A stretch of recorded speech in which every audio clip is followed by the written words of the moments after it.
Hello everyone and welcome to another episode of Saint Reviews. I'm your host Tanner and today we will be looking at a Netflix original series that is a part of the Marvel Universe called Luke Cage.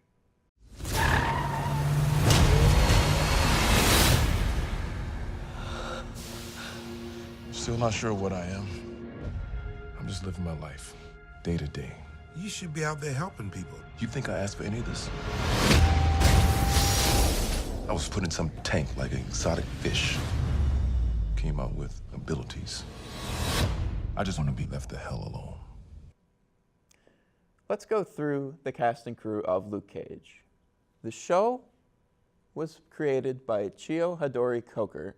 The main writers of the show are Archie Goodwin, John Romita Jr., Roy Thomas, and George Tuska.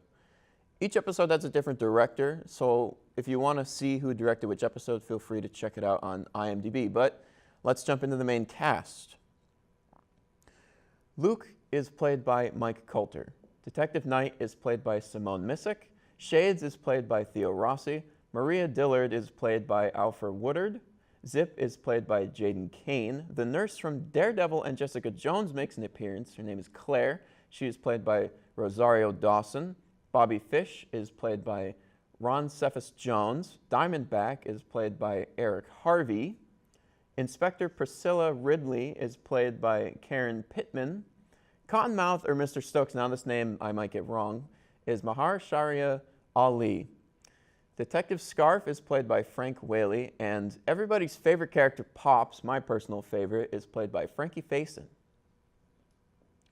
For those unfamiliar with Luke Cage, it follows, Luke Cage, a would-be hero who wants to keep his head down, but that's pretty hard for him seeing as he has super strength, a charming personality, and unbreakable skin. I have enjoyed every minute of what was taking place on my screen. The directors play with cinematography in a way that is a visual treat and opens the door to a slew of metaphors and incorporate the visuals on the screen to what the characters are saying, but leave enough room for the audience to fill in some of the blanks on what they think will happen. I absolutely love shows like that. They grasp your attention, it's easy to follow, and it's enjoyable, and each episode leaves you wanting to watch more. And since Marvel's Daredevil came out, Marvel has been on top of creating series that hook you in and just drag you into them and spit you out, yearning for the next season to come.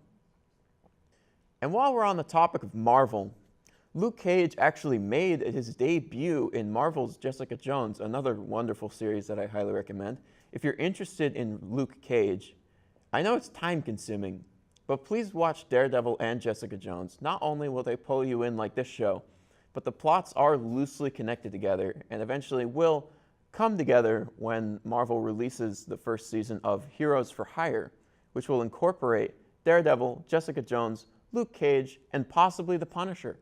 I highly encourage everybody to watch these series, especially Luke Cage. After watching just 3 to 4 episodes by the time that this was recorded, I can't wait to finish the season. So, since this is on Netflix, I can't really do a should you spend money on this, but I would say you should definitely watch it. If you haven't already, go borrow your friend's account password, convince your parents, or start your own free trial on Netflix just so you don't have to spend money if you don't have an account, and watch Luke Cage and Marvel's other series. They are all worth it. I promise you, they are all worth your time. But that's all the time that we have, folks. Thank you so much for tuning in. My name is Tanner, and thank you for watching yet another episode of Saint Reviews. Now, go watch Luke Cage. It is wonderful, I promise you, and I'll see you next time.